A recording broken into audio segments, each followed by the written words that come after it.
लेकिन पौधों के अंदर भी तो जान होती है, तब मुझसे क्यों खा जाते हैं? वो तड़पता नहीं है, वो रोता नहीं है, चिल्लाता नहीं, जबकि मुर्गी की आंखों में आंसू कई बार आपने देखे होंगे। मुर्गी भी रोती है तो उनकी आंखों में आंसू है, मुर्गी के अंदर खून है। मेरा एक प्रश्न है जी। आप हमेशा कहते हैं कि मांस नहीं खाना चाहिए क्योंकि उसके अंदर भी जान होती है। ठीक है, लेकिन पौधों के अंदर भी तो जान होती है, तब मुझसे क्यों खा जाते हैं? क्योंकि वो हमारे खाने के लिए ही बना है ना बेटा। अब देखो मुर्गी, अच्छा मछली और मैं अन्य की तुलना करता हूँ।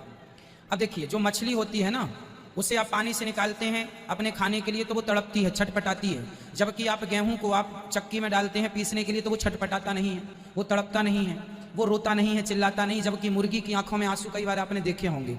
मुर्गी भी रोती है तो उनकी आंखों में आंसू है, मुर्गी के अंदर खून है, मुर्गी के अंदर हड्डी है। मुर्गियों की आप जहां भी मांस वांस होता है ना, वहां चले जाएंगे तो वहां दुर्गंध बहुत ज्यादा होती है।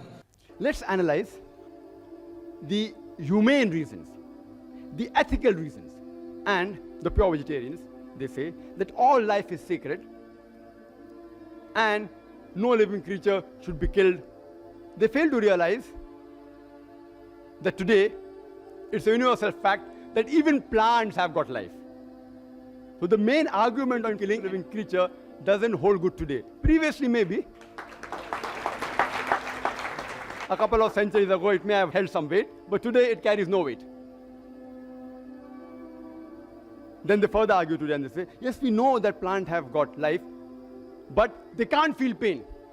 Therefore, killing a plant is a lesser crime and lesser sin as compared to killing an animal. Today science has further advanced and we have come to know that even the plants can feel pain. They can even cry. But the cry of the plant cannot be heard by the human ear because the audible frequency range of the human ear is from 20 cycles per second to 20,000 cycles per second. Anything below and above this, the human ear can't hear. But the cry of the animal can be heard by the human beings, but the cry of the plant cannot be heard by the human beings. Just because you cannot hear the cry of the plant, that doesn't justify you to inflict pain or kill the plant.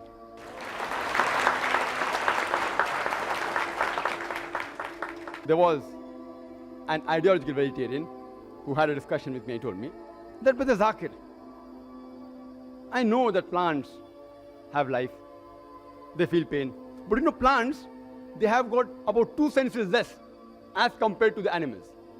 I said, for sake of argument, I agree with you. But then I asked him a simple question.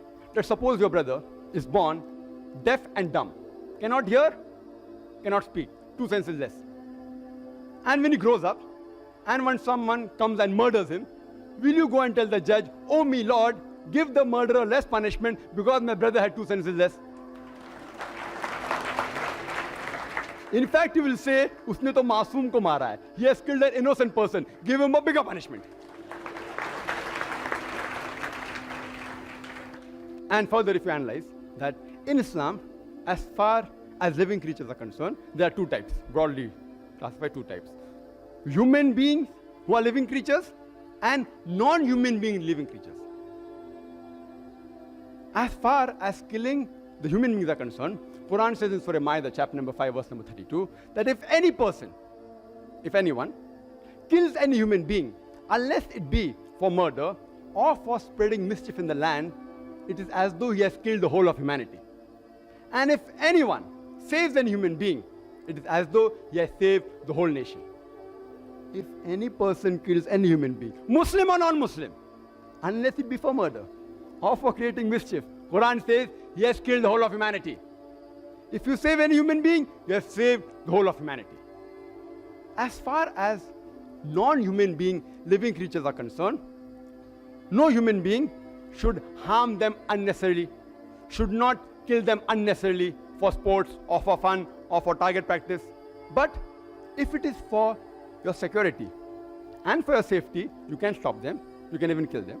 Or if you want for lawful food, but not just for fun and frolic or for hunting. Even if I agree that the plants are a lesser species as compared to the human beings, if you take the life of one animal, an average animal, it can feed about 100 human beings. For the same 100 human beings, you may have to kill more than 100 plants. So is it preferable to take the life of one living animal or the life of 100 living plants?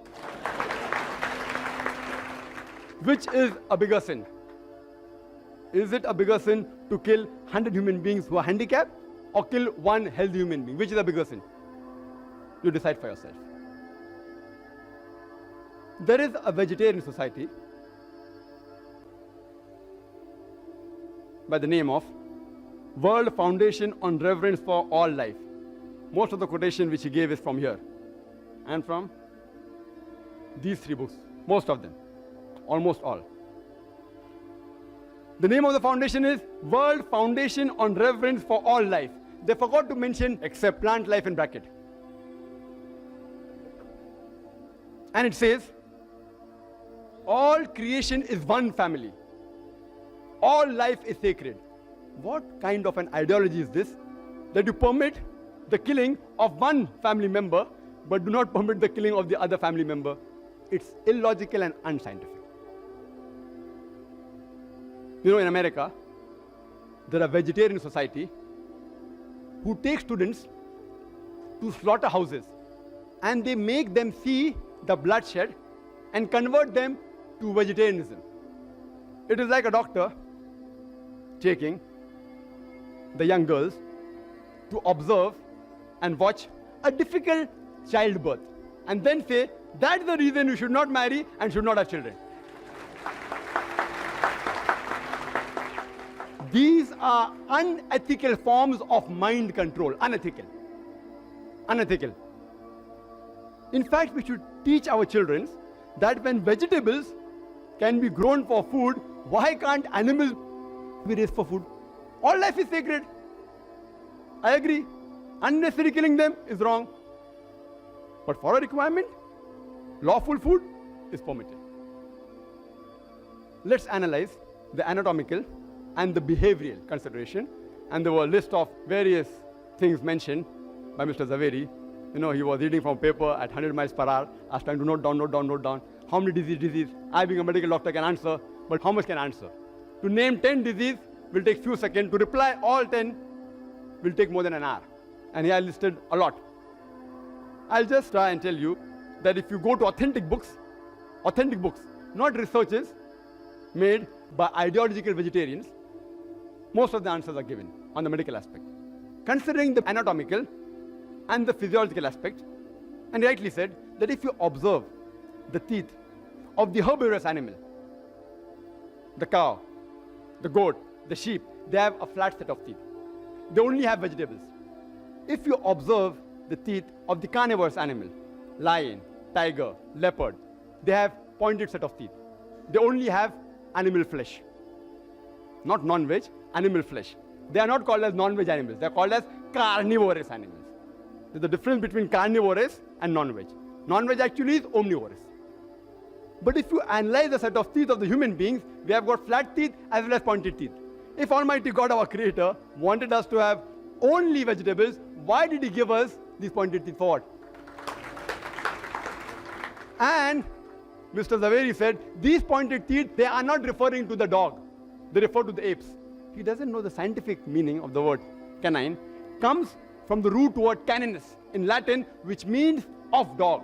And canine means pertaining to the family of Canidae, like wolves, dogs, etc. Scientists have given this name.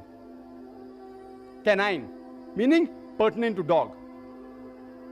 And he said, it doesn't look like the teeth of dogs. It refers to teeth of apes and monkeys.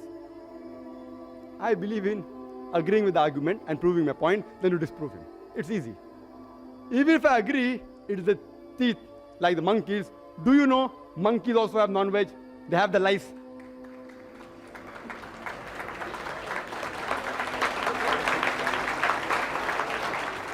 There are many species of ape who even have raw flesh of animals.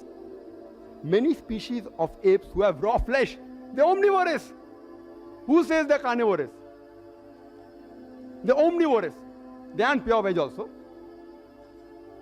And many species are even called as cannibals. Some species of apes and monkeys. if you analyze the digestive system of the human being, it can digest both veg as well as non-veg. If Almighty God wanted us to have only vegetables, why did He give us a digestive system which can digest both veg as well as non-veg? And Mr. Zakir said that we cannot have raw flesh. I agree with him, most human beings cannot have raw flesh. In the same way, most of the human beings cannot have raw vegetables, raw vegetarian diet, like raw wheat, raw rice. Can you have it? Raw moong, raw drumstick. Can you have? You will get indigestion. So what is the argument? No, you have to cook them. I know as a medical doctor that raw wheat, raw rice, raw drumstick if you have, you'll have problems. You can't digest them. So you have to cook them.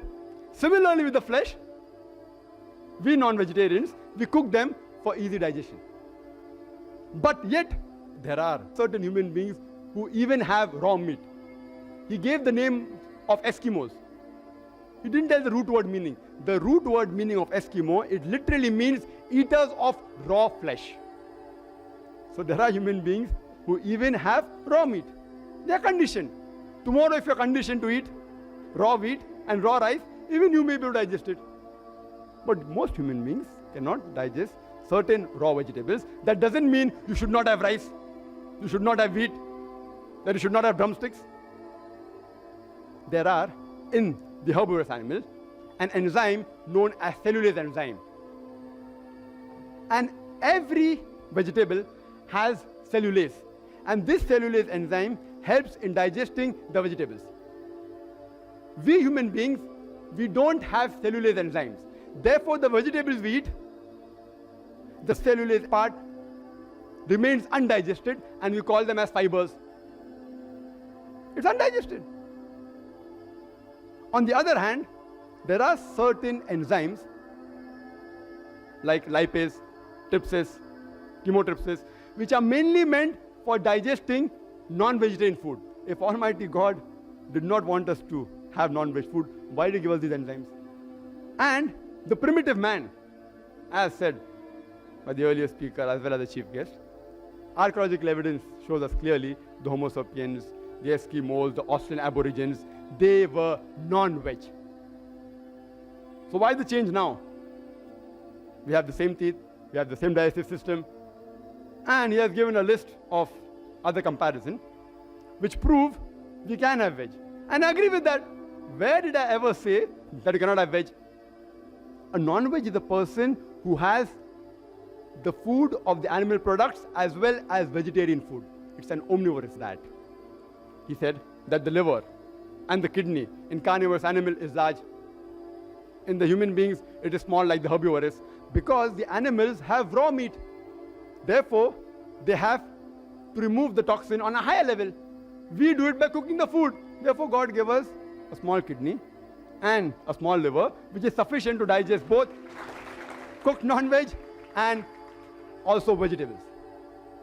Similarly, with all the arguments, HCl, it's not very acidic. Why? Because we don't require it. If we don't require it, why should God unnecessarily give it to us? Same with saliva, same with the pH of the blood, same with the lipoprotein. All the arguments are that because they have raw flesh, therefore they require it.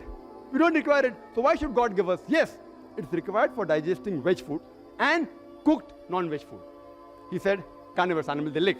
And the herbivorous animals, they sip. We human beings, we do both. We do both. When we drink, while we drink, we sip. When we have ice cream, what do? We lick. We lick also and we sip also, depending upon what is the food we are eating. Even the tea we can lick, not that we can't lick. But why do waste time? It will take more time. Similar with all the arguments he's given about the teeth being closed. Because we also have vegetables. If God would have asked us not to have vegetables, then maybe the teeth were far apart. He asked us to have both non-veg as well as veg food. And there are various verses in the Quran talking about various foods, pomegranates, talking about vegetables, talking about dates, etc., which we should have. The plants, many vegetarians say, that they regrow. Therefore, we aren't killing the plant, and there are some plants which have that facility, not all plants. There are various, which we cut, it regrows. So if this is your only argument, that because it regrows you can have veg food, you know, if you cut the tail of the lizard, it regrows. Will you have the tail of the lizard? It's a delicacy. There are human beings, the Australian Aborigines, they relish the lizard. Will you have the tail of the lizard? And the answer will be no. You know what I'm doing now? I'm behaving like a lawyer. I'm feeling ashamed to answer all these things, but I have to do because it is also a debate. I had come here so that we understand better and have a friendly understanding of each other. But I have to behave like a lawyer also, besides being logical and scientific, because the arguments put forth, anyone who has general knowledge can reply. But because people don't have general knowledge, many people aren't aware. That's why these arguments may satisfy many people. And all these arguments are given in the books, which are distributed. Meat Eating, 100 Facts by Nemi Chand, distributed by Jain organization, also by the Indian Vegetarian Congress. This is a book given to me by Mr. Zaveri. 100 Facts about egg, vegetarian or non-vegetarian. Each and every argument can be disproved. Certain things I know that non-veg causes diseases which can be prevented. Let's analyze the behavioral consideration. He gave certain arguments. The food we eat has an effect on our behavior. I agree with him to a certain level. The food we eat has an effect on our behavior. That's the reason we Muslims have the flesh of herbivorous animal like goat, sheep, who are docile and peace-loving. We want to be peace-loving and docile.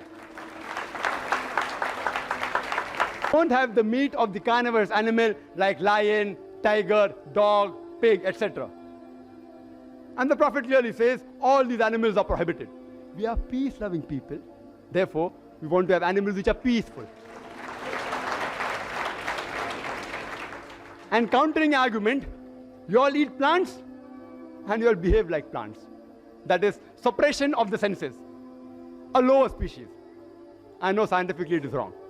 I'm only behaving like a lawyer. I feel ashamed to speak these points as a medical doctor. It's not true that you eat plants, you behave like plants. But the argument he has put forth, I'm giving a counter reply. You eat plants and you behave like plants, weak and suppressed, can't move properly. I'm sorry. I really apologize. I have to reply to the arguments. I apologize if I've hurt the feeling of any vegetarian. It is not scientifically true. It's just an argument, a counter argument. Further, he gave the list of various peace-loving people like Mahatma Gandhi, and I respect Mahatma Gandhi because he has done certain good things for India and humanity. But if, because Mahatma Gandhi was peaceful, indicates that if you have veg food makes you peaceful, then today if you analyze the list of the Nobel Prize winners for peace, almost all or most of them are non-vegetarian. Menachem Begin, non-veg. Yasser Arafat, non-veg. Anwar Sadat, non-veg. Mother Teresa, non-veg. Mother Teresa.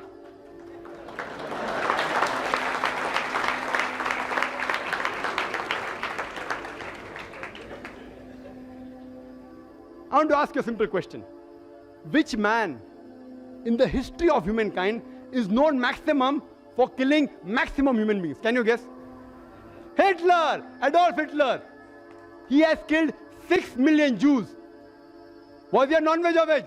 Vegetarian. Anyhow, there are crusaders of vegetarians. Now on the internet if you go, they say, see, Adolf Hitler was a vegetarian is a myth. He sometimes had non-veg. And the other side says that when he had gastric problems, that time he had vegetable foods only. To tell you frankly on a scientific viewpoint, I do not consider the diet of Hitler to be responsible for him killing 6 million Jews. Neither am I telling, irrespective whether you are a vegetarian or non-vegetarian, I'm not interested in knowing, because I, being a doctor, I know it doesn't carry any weight. There were other factors which influenced him to take this drastic step, which is totally inhuman, not the diet. There are various researches done. There have been research in America on a group of students who were pure non-veg and on a group of students who were veg, pure veg. And they analyzed that the group of students who were non-veg, they were less violent and they were more social. But it's a research. It's not a scientific fact. I will never use this as an argument to prove that non-veg food makes you peaceful. No. I'm a doctor, more of a doctor, as well as lawyer were required because I'm in a debate. There are researches, but these researches aren't scientific facts. Most of the statements what Mr. Rashmi Zaveri made, all were researches, not scientific facts. There is not a single authentic medical book which says that non-veg food in general should be prohibited. Not a single. All these are researches, like the research done by this person in America. Then they say that veg food makes a person intelligent, and he gave a list of great names, Albert Einstein and Isaac Newton, etc., etc. If we analyze the list of the Nobel Prize winners in all these years, majority were non-veg, majority. जी दोस्तों, जैसे कि आप लोगों ने आज की video देखी है कि बच्ची अपने पंडित से सवाल करती है कि जितने भी जानदार हैं उनको मानना गलत बात है, इनमें जान होती है, इनको दर्द होता है। तो इसके ऊपर उसके पंडित जो जवाब देता है बहुत मुख्तसर सा जवाब देता है। और दोस्तों, अगर वीडियो आप लोगों ने पूरी देख ली हो तो डॉक्टर जाकिर नाइक बहुत खूबसूरत और बहुत तफसील से इसको जवाब देता है कि आजकल जो साइंस से साबित होता है कि आप लोग कहते हैं कि जानवरों को दर्द होता है, इन्हें भी तकलीफ़ होती है, तो आजकल जो साइंस से साबित होता है कि पौधों में भी जान होती है, उन्हें भी तकलीफ़ होती है, तो आप लोग फिर सब्ज़ी क्यों खाते हो? तो हिंदू ने फिर जवाब दिया है कि हाँ, हम लोग सब्ज़ी तो खाते हैं लेकिन इनको दर्द नहीं होता। हालांकि ये गलत बात है, ये इनका गलत तस्वर है। तो उम्मीद करता हूँ कि दोस्तों आप लोग को वीडियो पसंद आई होगी। अगर वीडियो पसंद आई हो तो इसे अपने दोस्तों के साथ लाजमी शेयर करें। शुक्रिया।